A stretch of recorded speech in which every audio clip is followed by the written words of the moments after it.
primeira carta de Paulo aos irmãos em Tessalônica. Nós vamos estar falando sobre igreja saudável. Então, primeira carta de Paulo aos irmãos em Tessalônica, capítulo 5, versículo de número 14. Acha aí enquanto você procura. Nós queremos somente lembrar os irmãos, amanhã nós temos ensaio com as nossas irmãs, viu? Ensaio às 19h30, nossas regentes aí, coordenação, pede para avisar. Sexta-feira, culto de oração, nosso diácono Evangelino está na responsabilidade da oração. Sábado pela manhã, círculo de oração com as nossas irmãs às 7h. Domingo pela manhã, ô Tiago está chegando no trabalho agora, mais quebrado do que arroz de terceira. Deus abençoe, viu? Deve ter descido do ônibus aqui agora. Deus te abençoe, viu, Tiago? Ele está tentando ser crente. Domingo pela manhã, escola bíblica dominical. O Enzo está ali fazendo propaganda da Ômega ali, irmãos. Os irmãos foram no centro, precisar de um livro, de uma Bíblia ali, ó. O Anderson pode procurar ele. O maior vendedor de Bíblia, CD e livro da história da Ômega. Domingo pela manhã nós temos escola bíblica dominical. Domingo à noite nós temos um grande culto com os nossos homens, com a participação dos nossos homens. Domingo à noite, né, o Leandro vai ficar na responsabilidade de dirigir esse culto, o domingo à noite. Eu peguei o mais barrigudinho, irmãos.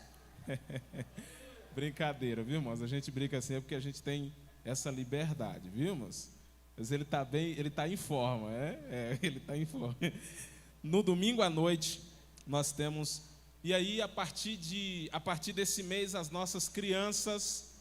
Nossas irmãs do departamento infantil, todas as nossas crianças vão ocupar esses bancos aqui, ó, esses 3 primeiros bancos das irmãs vai ser ocupado pelas nossas crianças. A gente quer as nossas crianças bem pertinho de nós aqui, a partir desse mês de março. Então, eles já estão aqui e a partir de agora, todos os nossos cultos, as nossas crianças estarão com a gente aqui na frente. E eu também, irmãos, nós estamos trabalhando um projeto com... o Josias, o líder aqui dos meninos da equipe de instrumentistas, e nós queremos conhecer os irmãos.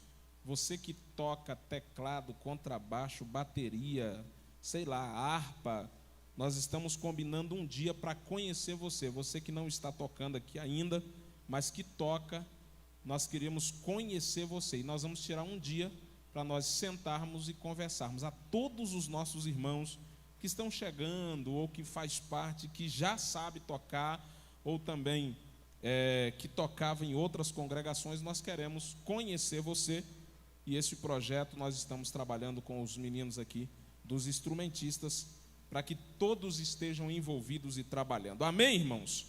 Quem achou segunda carta de Paulo aos irmãos em Tessalônica, diga amém. Eita mistério. Vamos lá então?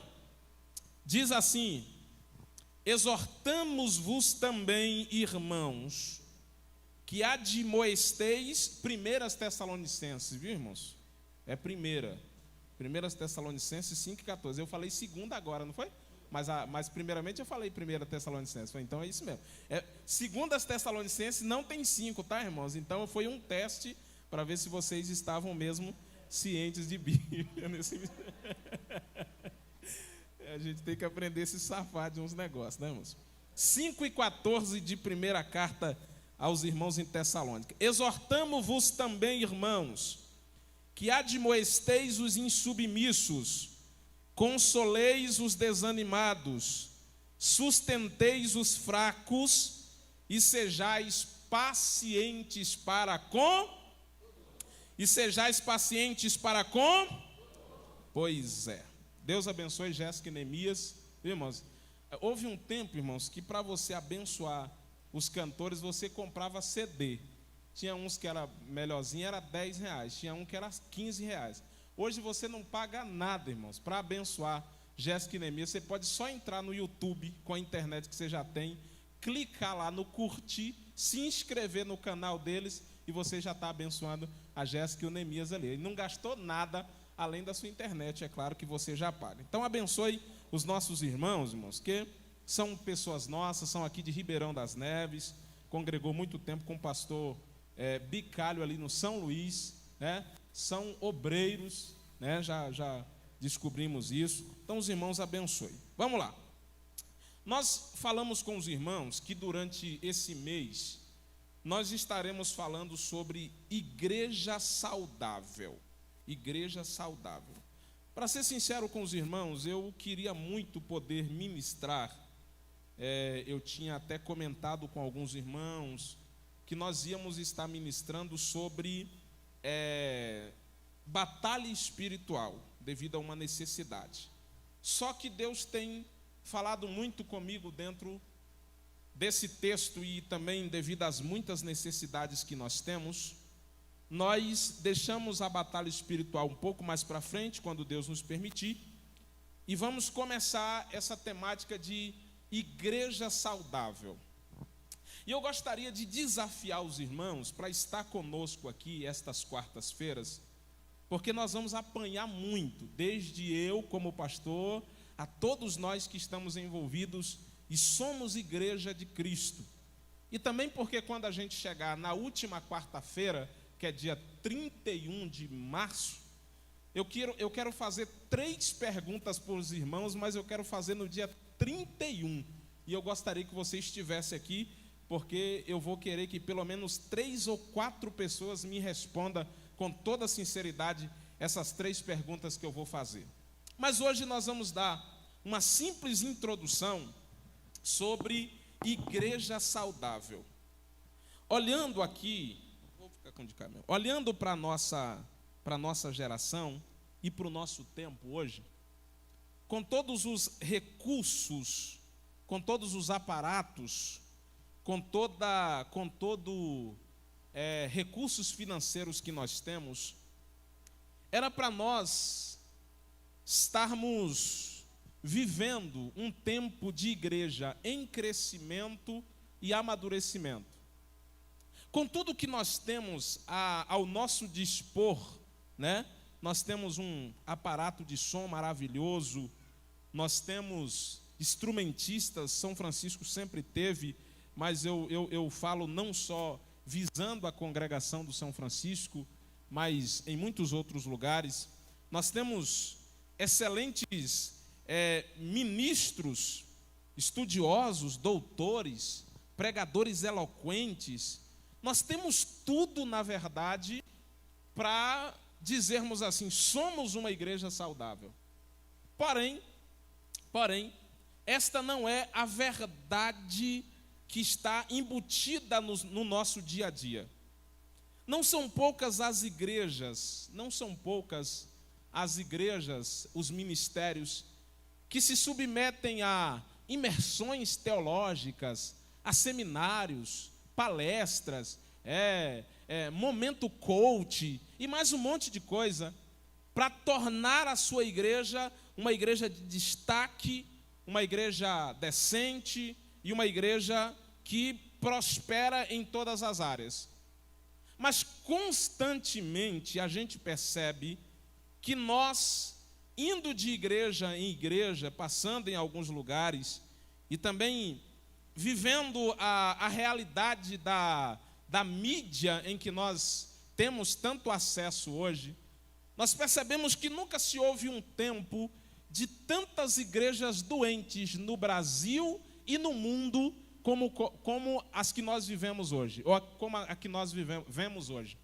E quando eu falo de igreja saudável, eu falo de ambiente de membresia, como nós estamos aqui, se tornando uma igreja, um corpo, e falo de igreja saudável individualmente. Eu, como uma igreja saudável, eu pessoalmente. E é por isso que nesse mês, e é por isso que durante todo esse mês, a gente vai tratar alguns assuntos do que é uma igreja saudável. Como se tornar uma igreja saudável? Por que o pastor está dizendo que estamos vivendo um tempo de igrejas doentes? E durante esse mês nós vamos conversar um pouco sobre isso. Por quê? Se eu perguntasse a você aqui nesta noite, quais os parâmetros que hoje nós nos baseamos para dizer que uma igreja é saudável ou não? Quais os parâmetros? Primeiro, encabeçando tudo, eu diria que a maioria das pessoas sempre acha que a igreja é saudável quando o dízimo dela é alto. Quando eu prego e falo sobre dízimo, as pessoas sempre acham que eu tenho alguma coisa contra o dízimo. Eu não tenho nada contra o dízimo. O dízimo é verdadeiro. A gente tem que ser dizimista. A gente tem que ser ofertante. A gente precisa ser fiel. Mas eu tenho uma grande dificuldade com líderes que se utiliza de textos bíblicos para sugar, né? Para exaurir tudo que o membro tem, tudo que a igreja tem, para benefício próprio. Se o dízimo, a oferta, ou tudo que nós envolvemos aqui, não é para ser redirecionado para que a igreja viva um tempo de cuidado, de bênção, de não há necessitado, eu não sei mais para que é. Então, encabeçando os parâmetros para uma igreja, para aqueles que acham ou que julgam uma igreja saudável, é o dízimo. Quantos empresários você tem na sua igreja? A minha igreja só tem empresário, tem mais empresário do que gente. Então, a sua igreja está prosperando. Ah, não, lá na minha igreja nós temos políticos, a gente tem um grupo de políticos na nossa igreja, lá vai deputado, prefeito, congrega com a gente lá. Ah, então sua igreja é uma igreja saudável, porque se um político, né, ou se alguém da vida pública congrega com você e participa com você dos cultos, vocês devem ser uma igreja saudável. Segundo, nós temos uma grande dificuldade, ou uma grande prepotência de achar que a saúde da igreja está diretamente ligado à numerologia. O que é isso? Uma igreja lotada. Tem gente que diz assim, mas a minha igreja é saudável porque se eu tiver 3 cultos no dia, a igreja fica abarrotada, fica lotada. Então, se tem um número acima da média, é porque a igreja está prosperando, é uma igreja saudável, é uma igreja que Deus opera, né? Deus está presente. Por quê? Porque senão o povo não vinha, né, irmão? Você vai vir para um lugar, e a gente ainda tem coragem de dizer, não, essas igrejas que estão vazias é porque não tem Deus, entendeu? Porque se Deus estivesse lá, estava cheia. Então, nós temos o costume de basear a saúde da igreja na numerologia. Por exemplo, num culto de quarta-feira como esse, algumas pessoas chegariam aqui e diziam, pastor Samuel tem uma igreja saudável porque tem um grupo bom de gente no culto da quarta-feira. Só que numerologia não é critério nem parâmetro para dizer se uma igreja é saudável ou não. Terceiro, algumas igrejas têm resultados de quantas pessoas aceitou Jesus como parâmetro de uma igreja saudável. Aí você diz assim, Samuel, mas verdadeiramente devia ser. O problema, o nosso grande problema de colocar no parâmetro de quantas almas ganhamos, é que nós também não colocamos quantas delas nós perdemos. Nós ganhamos 50 pessoas para Jesus no nosso congresso de imersão espiritual, mas 50 aceitaram Jesus pelas portas da frente e perdemos 100 pelas laterais. Então, eu vejo os pregadores de vez em quando, nada contra, e eles postam lá, hoje Jesus passou a rede no mistério aqui e salvou 50. Vai lá, eu vejo algumas vezes, né, alguns nomes mais pesados, né, pregam, cantam, dizem assim, hoje Jesus salvou 500 e não sei quantas pessoas. Depois não é culpa do pregador, do cantor. Algumas daquelas pessoas aceitaram por causa do nome, por causa da fama, por causa de alguns outros detalhes. E depois que você faz uma sonda de quantas pessoas ficaram, se ficou 10, ficou muito. Então não podemos basear o parâmetro da saúde da igreja a resultados de alma. Segundo, quarto lugar, nós temos o costume de basear a saúde da igreja no tamanho dos departamentos. Rapaz, você já viu o grupo de jovens daquela determinada igreja? Misericórdia. Somente o grupo de jovens enche a igreja. A igreja é saudável porque está arrastando jovem assim. Menino, tem jovem, meu Deus do céu. Então, os departamentos. Você já viu quando tem trabalho das irmãs? Não dá para entrar mais ninguém. É só as irmãs. Então a igreja está saudável porque os departamentos são grandes, são cheios de programações, cheios de ideias, cheios de inovações. Vamos lá. Por que você acha que a igreja é saudável? Não, você já viu quantos obreiros tem naquela igreja? O corpo de diáconos daquela igreja, rapaz, é 150 homens. Não cabe no púlpito da igreja. E olha que o púlpito da igreja tem 700 lugares só para os obreiros. Mas vai procurar os obreiros que trabalham para você ver. Então, não é critério de saúde de igreja a quantidade de obreiros e diáconos. Tá? Nós também temos o costume de dizer, nós fui numa determinada igreja, menino, o som, a sonoplastia, os instrumentistas, era tudo qualidade de primeira, para ninguém colocar defeito. É uma igreja saudável por isso? Não. Qual o nível de organização do culto? Ainda tem aqueles, e os acadêmicos? Não, lá na minha igreja a gente só tem doutor, teólogo, a gente só tem gente da alta sociedade, alto nível, e por isso a minha igreja é saudável. Eu vou te provar. Qual o nível de relacionamento com a mídia? Não, minha igreja é saudável, porque se você procurar minha igreja no YouTube, ela está lá. A nossa também está, irmãos, né? Pequenininha assim, está também, né? Não, se você procurar a minha igreja no Instagram, é milhões de seguidores que tem. Se procurar no YouTube, aonde você procurar a minha igreja nas plataformas da mídia, ela está lá. E por isso a minha igreja é saudável. A gente tem culto online, tem oração online, a gente tem uma revelação online. A igreja é saudável porque, irmãos, a gente precisa entender que critério de numerologia, de quanto foi a oferta do culto, de quanto foi o dízimo, de quantos obreiros e qual tamanho, isso não interfere em nada para Deus. Não muda nada.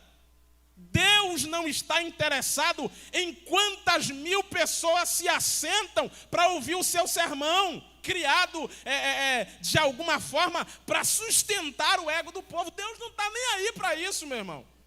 Deus não está preocupado, ou Deus não está interessado em quanto foi o valor do seu dízimo, porque esse valor de dízimo, ele não vai até o céu para que Deus possa fazer alguma administração ou alguma construção no céu. Isso não resolve nada. Igreja saudável não está ligada a um culto de domingo que não cabe, tem cadeira no corredor, a galeria está lotada, tem gente na janela. Deus não está interessado nisso. A igreja saudável não está ligada em quantas pessoas tem, em quantas almas veio aqui. A igreja saudável está ligado em quanto tem de obediência aos céus. Isso é importante. Então vamos lá. Samuel, então, já que você falou tanto de o que não é parâmetro para a igreja saudável, aí a gente vai para primeira carta de Paulo aos irmãos em Tessalônicas, e nós vamos começar do versículo de número 11. Abra sua Bíblia. Nós vamos começar do capítulo 5, versículo 11, e até dia 31 de março, eu tenho que chegar no versículo 23. A igreja saudável está registrada aqui, capítulo 5, versículo 11, até o versículo de número 23. Uma igreja saudável é baseada no que Paulo direcionou para os irmãos que estavam em Tessalônica. Nada do que nós vemos hoje, nada, às vezes eu vou no Instagram, no Facebook, e eu vejo professores, eu vejo gente dizendo, não, nós estamos dando um curso aqui para a sua igreja crescer assustadoramente, não, nós estamos fazendo tempo coach, não, nós estamos ensinando você a ser um líder de sucesso, não vejo ninguém dizendo assim, não, aqui nós estamos convocando você para um clamor de oração, buscar a Deus. Todo mundo querendo ganhar dinheiro em cima da igreja, todo mundo querendo arrecadar fundos em cima da igreja para viver uma vida baseada nos seus princípios, enquanto que a igreja continua morrendo e doente, porque ninguém tem coragem de pregar a verdade com seriedade, compromisso e dizer assim, Deus requer de nós uma igreja igreja baseada em obediência e retidão diante de Deus. Eu falei que a gente vai apanhar essas quarta-feira aqui, tá? Então vamos lá. Primeiro, capítulo 5, versículo 11. Primeira parte. Uma igreja saudável, ela exorta. Paulo diz assim: pelo que exortai-vos uns aos outros. Parece uma coisa simples, né? Ah, pastor, uma igreja saudável é uma igreja que exorta? É. Aí eu te pergunto, o que é exortar? O que é exortar? Geralmente, até eu pensava nisso, irmãos. Vou ser sincero. A palavra exortar tem 3 vertentes. Mas sabe qual era na minha cabeça? Exortar é corrigir os irmãos. Exortar é confrontar os irmãos, é descer o cajado. E exortar não tem nada a ver com isso. E olha que eu estava doido, irmão, diante de Deus, com muita sinceridade. Eu estava doido para achar uma palavra que ligasse exortar a confrontar. Eu até anotei, para ser sincero. Anotei lá, uma das vertentes da exortação é confronto. Só que eu procurei no dicionário do Aurélio, só que não tinha nada. Aí procurei no dicionário da Bíblia, não tinha nada. Porque eu tinha um negócio para falar com vocês sobre confronto. Só que não dá para pregar aquilo que eu quero pregar. Entendeu? Aí eu fui lá, fui no dicionário Aurélio, fui no dicionário da Bíblia, fui nas minhas Bíblias, tudo tentando encontrar, mas eu não encontrei. Eu encontrei dizendo o seguinte: exortar ele é o oposto de confrontar. Eu falei, não deu certo. Não vai funcionar o que eu estava querendo fazer. Por quê? Porque a gente entende, a gente tem a ideia de que, não, o apóstolo Paulo diz, exortai uns aos outros. Aí a gente começa, não, irmão, toma vergonha na cara, irmão. Não vai se converter. Exortar não tem nada a ver com isso. Só para você ficar sabendo. Exortar, a primeira vertente da palavra exortar, a primeira vertente, eu vou mais devagar para a gente não, né? A primeira vertente da palavra exortar está em Atos dos Apóstolos. Você pode abrir aí, Atos dos Apóstolos, capítulo 18. Você vai se assustar com esse mistério desse negócio de exortar ter a ver com essa vertente. A primeira vertente está em Atos 18 e 27. Quem pode levantar e ler em alto e bom som, só para a gente quebrar esse paradigma do que é exortar? Quem achou? Grita aí, vaso, ou varoa. Pode ler.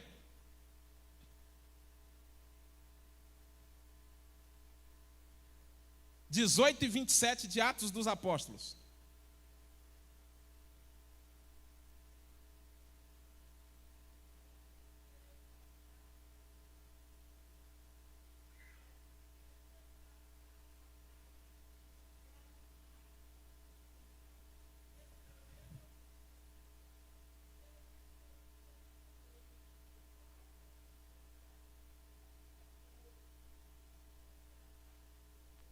Amém.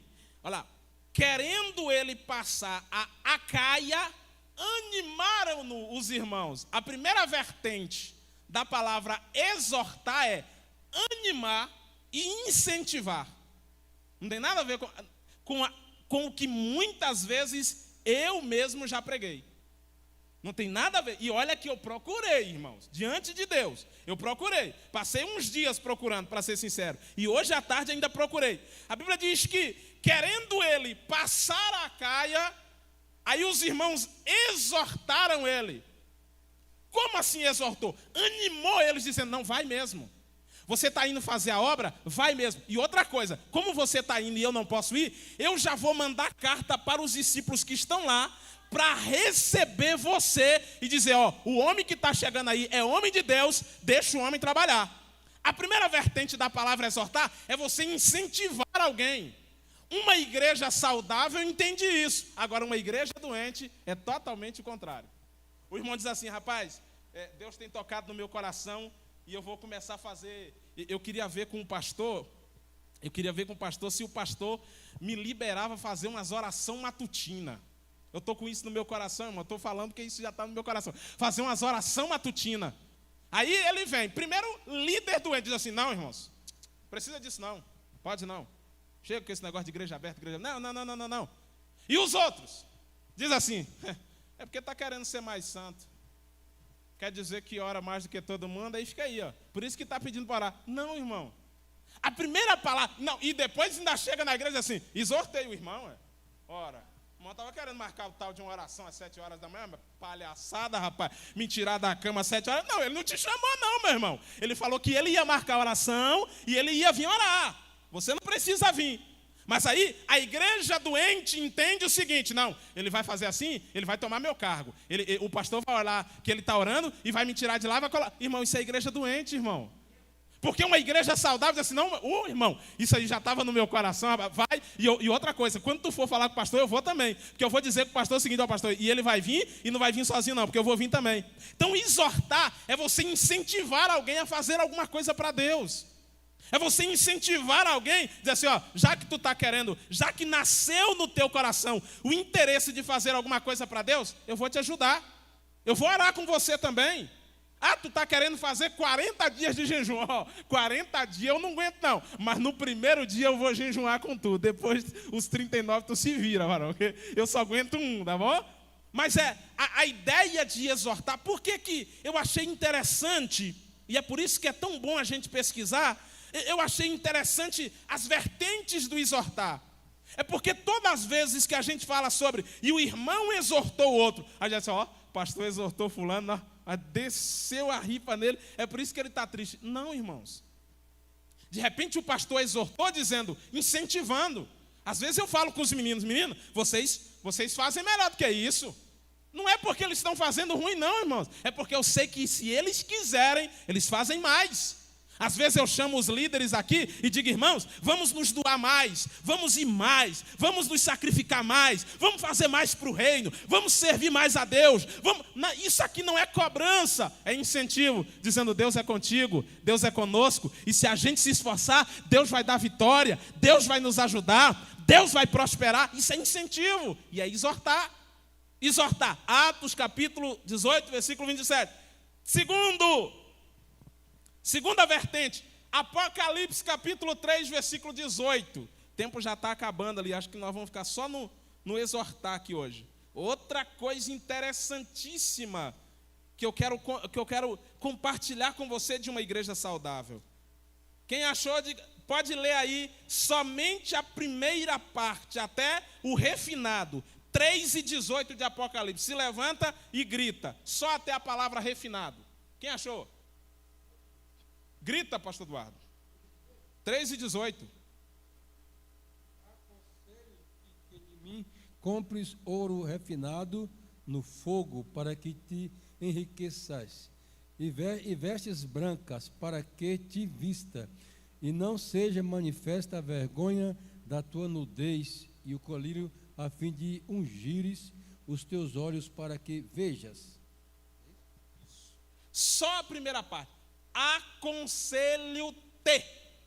Exortar é aconselhar. E sabe o que é interessante? Isso aqui é Deus, irmãos. Isso aqui é Deus falando. Deus poderia muito bem chegar na cara da igreja de Laodiceia e dizer o seguinte, olha, se vocês não mudarem esse comportamento de vocês, eu vou matar vocês. Mas não. Sabe o que Deus diz? Deus chega para João e diz, João, escreve aí. E no capítulo 3, versículo 18, ele diz assim, agora escreve para a igreja de Laodiceia e diz a ela o seguinte, eu estou aconselhando a igreja. Aconselhando. Quando você aconselha, você dá a opção da pessoa que está recebendo o conselho, ele pode não atender ou pode atender, certo? Ninguém aconselha com uma arma na cabeça dizendo, eu estou te dando um conselho, mas você tem que seguir esse conselho. Não. Conselho, ele abre o leque para dizer assim, você escolhe. Sabe qual é o problema da igreja de hoje, dos membros de hoje, dos obreiros de hoje, dos pastores, e eu me coloco, é que a gente quer aconselhar mandando. Você tem que fazer. Não, meu irmão. E quem disse que o céu é obrigado você ir? Não, você tem outra opção além do céu. Oh. O meu conselho para você é que você escolha o céu. Olha o que Jesus diz. Aconselho-te que de mim compres ouro refinado, para que você enriqueça todo. As pessoas assim, se conselho fosse bom, você não dava. Você fazia o quê? Vendia, não é? Conselho você dá na intenção de fazer com que a pessoa reflita, pense, se programe e mude a direção que está indo. Você não aconselha na ideia. Aí tem gente que diz assim, ó, aconselhei aquele irmão, aquela irmã, eu aconselhei hoje, e eu já falei muito isso, irmãos, com toda sinceridade, eu já falei muito isso, eu vou parar de dar conselho para esse povo, porque a gente dá o conselho nessa direção, ele toma a direção de cá. Irmão, problema de quem tomou a direção errada. Eu já falei muito isso. Conselho não é obrigatoriedade. Você dá o conselho, meu irmão, vem cá, vamos, eu vou te dar um conselho. Agora eu não chamo mais ninguém e digo assim, meu irmão, pelo amor de Deus, que vida vergonhosa é essa? Vamos ver se eu tenho autoridade para isso. O apóstolo Paulo diz assim, eu sou o maior dos pecadores entre vós. E como é que o maior dos pecadores entre nós vai dizer assim, meu irmão, que vida vergonhosa é essa que você leva? Como assim? Não, eu posso chamar e dizer, meu irmão, eu quero te dar um conselho da parte de Deus. Existem dois caminhos, um que leva para o céu e outro que leva para o inferno. Com um sorriso, né, irmãos, para ficar mais elegante. Aí Deus diz que você pode escolher. E Deus diz assim, escolha o caminho que leva até o céu. Né? O caminho é apertado, meu irmão. O caminho é doloroso, mas ele vai nos garantir um céu de glória. Aí o irmão diz assim, amém, pastor. Deus abençoe por cuidar da minha vida e vai embora. No outro dia, você vê o irmão bem no caminho do inferno. E você vai dizer o quê? E você vai fazer o quê?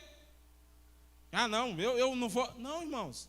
Você faz o seu compromisso. Você exorta, aconselha. Você aconselha. Deus manda uma carta para a igreja de Laodiceia e diz assim, vocês acham que vocês são ricos, mas são pobres. Porém, se vocês quiserem viver uma vida enriquecida em Deus, eu dou um conselho para você. Vem para mim que eu resolvo esse problema para vocês. Mas é conselho.